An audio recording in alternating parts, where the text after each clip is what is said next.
चलिए दोस्तों, इस रियल लाइफ स्टोरी के बारे में अब मैं आपको बताता हूँ। यही वो सरप्राइज़ है जिसके बारे में मैंने पिछले वीडियो में आपको बताया था। आपसे एक सवाल पूछता हूँ, आप कोई बहुत बड़ा सेलिब्रेशन कर रहे हैं और आपको नहीं पता कि आपको क्या झटका लगने वाला है आपकी ज़िंदगी में, क्योंकि ये जिस इंसान की कहानी मैं आपको बता रहा हूँ, ये तारीख है 28 अक्टूबर 2019 और वो दिवाली के दिन अपने घरों में दिए जला रही है, अपने आप को ब्राइटन करने की कोशिश कर रही है। दिवाली का त्यौहार आया हुआ है, वो पूरी तरह से एंजॉय कर रही है। एक महिला की कहानी है ये, 60 वर्षीय महिला की। और उसके बाद 3 नवंबर को उसको एक बहुत बड़ा झटका लगता है जब उसको पता चलता है, डॉक्टर बोलता है कि आपको ब्रेस्ट कैंसर है। ये बोलते हुए मेरे खुद के रोंगटे खड़े हुए हैं, क्योंकि जब हम कैंसर की बात करते हैं तो हमारे मन में एक दहशत फैल जाती है। ये एक ऐसा तूफान की तरह ज़िंदगी में आता है कि लोगों को तोड़ देता है। आपने बहुत सारी कहानियाँ सुनी होंगी कि कैंसर ने किसी की ज़िंदगी को ख़त्म कर दिया, अपनों को बिछड़ गए दूसरों से। और यहाँ पर ये कहानी है कि कैसे इस 60 वर्षीय महिला ने अपनी ज़िंदगी के अंदर उस जानलेवा बीमारी पर जीत पाई। और मैं उसको बोलूँगा कि वो आज एक कैंसर सेवियर है। दोस्तों, आप जानते हैं मैं आपको ये वीडियो शेयर कर रहा हूँ, मैं आपसे इंटरेक्ट कर रहा हूँ और मेरे इमोशंस इसलिए निकल के आ रहे हैं क्योंकि वो जो महिला है वो कोई और नहीं, मेरी माँ है। और कैसे उसने उस जीत को पाया वो कहानी मैं आपको बताऊँगा, आपको रूबरू कराऊँगा इस कहानी के साथ। मुझे उस पास्ट में जाना पड़ेगा, उस पल को जीना पड़ेगा। मैं आपके साथ शेयर करूँगा क्योंकि आप मेरे अपने हैं और मुझे लगता है मैं शेयर करूँ।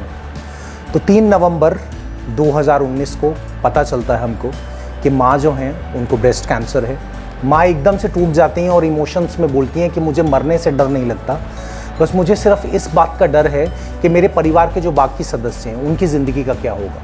तो माँ ने ये भी बोला कि भगवान मुझे उठा ले, बट मेरे परिवार के बाकी सदस्यों को दर्द नहीं होना चाहिए। तो ये वाला थॉट था। उसके बाद 6 नवंबर को माँ का ऑपरेशन होता है, जिसमें उनके शरीर का एक हिस्सा काट दिया जाता है। वो जब ऑपरेशन थिएटर से बाहर आ रही हैं तो वो कर्रा रही हैं, क्योंकि डॉक्टर ने उसको ऑपरेट किया है। मगर जब वो शरीर का हिस्सा काट देते हैं ना, हमको छोटी सी चोट लग जाती है ना, तो हम एकदम कर्रा उठते हैं। आप सोचिए, एक शरीर का एक भाग काट दिया जाए, आपकी क्या हालत होगी। और एक बेटा होने के नाते मैं वो दर्द फील कर पा रहा हूँ, अपने माँ का दर्द मुझे महसूस हो रहा है। उसके बाद डॉक्टर से मैंने पूछा, डॉक्टर माँ ठीक तो हो जाएगी? मैंने डॉक्टर से पूछा, बाकी स्टाफ के लोगों से पूछा, सबने कहा ऑपरेशन बहुत अच्छे से हो गया, बट वो सब मेरे से नज़रें नहीं मिला पा रहे थे, मेरे से बचने की कोशिश कर रहे थे। इसका मतलब ये था वो भी डाउट में थे, वो भी कन्फ्यूजन में थे कि आगे क्या ज़िंदगी लिखी हुई है, आगे क्या होने वाला है।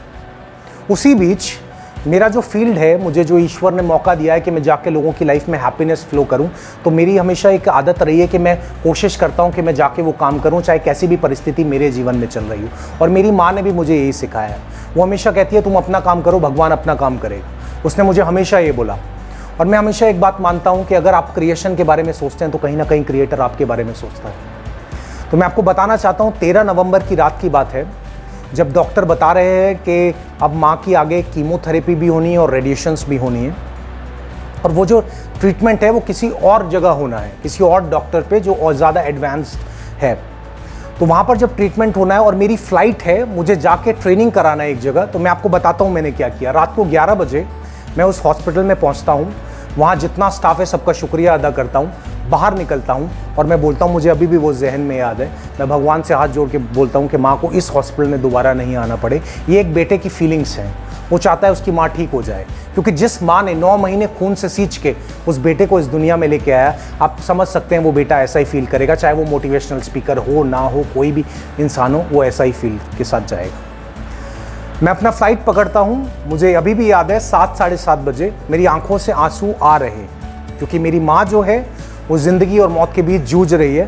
बट उस माँ ने सिखाया कि बेटा तेरा काम है, तुझे भगवान ने मौका दिया है लोगों की हैप्पीनेस को फ्लो करने का, वो तुझे करना है, हर हाल में करना है। मैं पहुँचता हूँ वहाँ पर, ट्रेनिंग प्रोग्राम्स भी कराता हूँ। भगवान का बहुत शुक्रिया अदा करता हूँ कि उस वक्त मेरे इमोशंस बैलेंस्ड रहे, मैंने पूरी एनर्जी से अपना पूरा वर्क किया। और मैं आपको एक चीज़ बताऊँ, जब वो ट्रेनिंग प्रोग्राम्स ख़त्म हो जाया करते थे ना, तो रात को 3 बजे तक बैठ के मैं प्रेयर्स करता था पूरी पॉजिटिवली, क्योंकि मैं मानता था कि अगर कोई भी चैलेंज आता है ना, उससे बहुत बड़ा भगवान है। एक बहुत खूबसूरत लाइन्स है एक सॉन्ग की, वो कहता है कि ये मत कहो खुदा से मेरी मुश्किलें बड़ी हैं, मुश्किलों से कह दो मेरा खुदा बड़ा है। और जब चैलेंज आए ना तो उससे टकराना ज़्यादा इंपॉर्टेंट होता है। तो मैं क्या करता था, मैं 3 बजे तक बैठकर वो प्रेयर करता था और फिर रिसेप्शन पे जाके, जहाँ पे मैं रुका हुआ था, जहाँ मैं ट्रेनिंग प्रोग्राम कराता था, वहाँ रिसेप्शन पे मैं बोलता था कि भैया मेरे को 6 साढ़े 6 बजे उठा दीजिएगा, फ़ोन कर दीजिएगा मेरे को, क्योंकि मेरे को अपने अगले दिन की तैयारी करनी है। और यकीन मानिए उस टाइम पता है क्या होता था, वहाँ जितने लोग थे जो मेरी ट्रेनिंग में पार्टिसिपेट कर रहे थे, उन सब लोगों ने माँ से वीडियो कॉल पे बात किया। हमेशा पता है क्या कहते थे वो, कि आप बिल्कुल ठीक हो जाएंगे, क्योंकि आपका बेटा आपसे बहुत प्यार करता है, उसके इमोशंस फील कर पाते हैं सब लोग। मुझे इतनी एनर्जी और प्यार मिल रहे थे वहाँ पर। और माँ को जब मैं बात करता था, मैं माँ को हमेशा कहता था किसी और की नहीं सुननी माँ तू बाहर निकल आएगी इस चीज़ से, किसी और की मत सुन। डॉक्टर्स ने माँ को बोला था, आप सुनिए मैम, आपको इस जर्नी को ट्रेवल करना है, किसी और की बात मत सोचिएगा, कोई आप ही अपलिफ्टेड रहिएगा, क्योंकि आपके अंदर पावर है, आप ये हैंडल कर सकती हैं, स्ट्रांगली बाहर निकल सकती हैं। मैं जब अपने ट्रेनिंग प्रोग्राम कंप्लीट करके वापस आया तो माँ की रेडिएशन स्टार्ट हुई, और वो 15 रेडिएशंस होनी थी लगातार। और माँ रोज़ वहाँ जाया करती थी, और पता मुझे क्या बोलती थी, कहती थी बेटा जब मैं वहाँ रेडिएशंस में होती हूँ ना, तो मुझे ऐसा लगता है भगवान जो है मुझे झूला झूला रहा है, एक एनर्जी प्रोवाइड कर रहा है मुझे। तो माँ की 15 रेडिएशंस कंप्लीट हो गई। बॉडी के ऊपर इफेक्ट पड़ता है, क्योंकि जब वो रेडिएशंस होती हैं it is really harmful for the body as well, but वो जर्नी हमको चलनी थी। उसके बाद डॉक्टर कहते हैं कि आपको 6 कीमोथेरेपी भी करानी पड़ेगी। आसपास जितने लोग हैं जिनसे मैं मिल रहा था, वो सब कह रहे थे कीमोथेरेपी मत कराइए, क्योंकि ये पूरे शरीर को ख़त्म कर देगी। बट हमको उस जर्नी पे चलना था, क्योंकि वो कीमोथेरेपी माँ के ट्रीटमेंट के लिए बहुत ज़्यादा ज़रूरी थी और वो इम्पॉर्टेंट थी। जब माँ की कीमोथेरेपी स्टार्ट हुई तो मैं शुक्रिया अदा करना चाहूँगा कुछ लोगों का, जिसमें मेरी मौसी शामिल है, मौसी की बहू शामिल है, उसका भी शुक्रिया अदा करना चाहूँगा। मेरे परिवार में और सदस्यों की बात करें तो मेरी वाइफ जो है ढाल बन के खड़ी हो गई मेरे लिए। पिता जो थे वो ये बोलते थे कि जब मम्मी का ट्रीटमेंट चलता था, वो बोलते थे मेरे को अकेला रहना पड़ता है, मैं पागल सा हो गया हूँ, क्योंकि फैमिली में बाकी सब लोग जो थे वो कहीं ना कहीं हॉस्पिटल में थे। पापा को हमने थोड़ा दूर रखा था इन चीज़ों से, उनको कहा था कि आप अपनी हेल्थ का ध्यान रखिए। और एक चीज़ आपको बताऊँ, मेरी जो छोटी बहन थी ना, उसको हमने बताया भी नहीं था तब तक कि माँ को क्या प्रॉब्लम है, क्योंकि वो बहुत ज़्यादा इमोशनल है। तो एक बड़े भाई होने के नाते मुझे लगा कि जब माँ बिल्कुल ठीक हो जाएं तब हम बात उस तक पहुँचाएँ ये बात। और ये जर्नी थी जो हम चल रहे थे। जब माँ का कीमोथेरेपी चला तो हमने उनको बोला कि बार बार रूह अफ़ज़ा चढ़ रहा है आपकी बॉडी के अंदर। मैं बहुत सारे ऐसे लोगों से मिला जो कैंसर से जूझ रहे थे, उन सब से बात करी, उन सब ने बताया कि माँ को ये खिलाइए, ये सारी चीज़ें खिलाइए। हाँ, मगर एक चीज़ थी, वो साथ साथ अपना जो डर था ना वो भी मुझे परोसा करते थे। बट मैंने एक चीज़ का ध्यान रखा, मैंने हमेशा एक चीज़ का ध्यान रखा, अपनी पूरी जर्नी के अंदर देखा कि अगर आप पॉजिटिव रहते हैं, अगर आप सकारात्मक सोचते हैं, अगर आप भगवान पे यकीन करते हैं, तो यकीन मानिए आपका यकीन पूरा हो जाता है। तो माँ की वो 6 कीमोथेरेपी चल रही थी, बॉडी पे वीकनेस आ रही थी, वेट भी कम हो रहा था, मगर माँ ने पॉजिटिव रहते हुए उस जर्नी को क्रॉस किया। बीच में माँ ने एक बात बताई कि काउंसलर जो थी उसने पूछा कि मैम आपको कैसा फील होता है। तो माँ ने बोला मेरे को डर लगा था, बट मेरे आसपास पॉजिटिव लोग थे जिन्होंने मुझे उस सिनेरियो से बाहर निकाल दिया। एक चीज़ मैं मेंशन करना चाहूँगा, बीच में जब कीमोथेरेपी चल रही थी तब भी एक बहुत बड़ा चैलेंज आया। उस टाइम लॉकडाउन स्टार्ट हो गया था, और कहते हैं कीमोथेरेपी में 21 दिन के गैप के बाद दोबारा कीमोथेरेपी होनी होती है। बट उस लॉकडाउन के टाइम में 49 डेज़ हो गए थे और माँ की कीमोथेरेपी नहीं हुई थी। वहाँ पे दोबारा मेरी मौसी ने, जिनको मैं छोटी माँ भी बोलता हूँ, उन्होंने एक इनिशिएटिव लिया। उन्होंने संजीवनी बूटी का काम किया और बोला कि वरुण 1.5 महीने माँ जो है वो मेरे पास रहेगी। तो हम लोगों के लिए वनवास जैसा था कि हम कभी माँ से दूर नहीं रहे थे। हम वीडियो कॉल पे माँ से बात करते थे। जब कीमोथेरेपी स्टार्ट हुई तो सिम्टम्स दिखने शुरू हो गए थे, उनके बाल जाने शुरू हो गए थे, और बहुत बार ऐसा होता था वीडियो कॉल पे वो रोने लगती थी और हम भी अपने इमोशंस रोक नहीं पाते थे।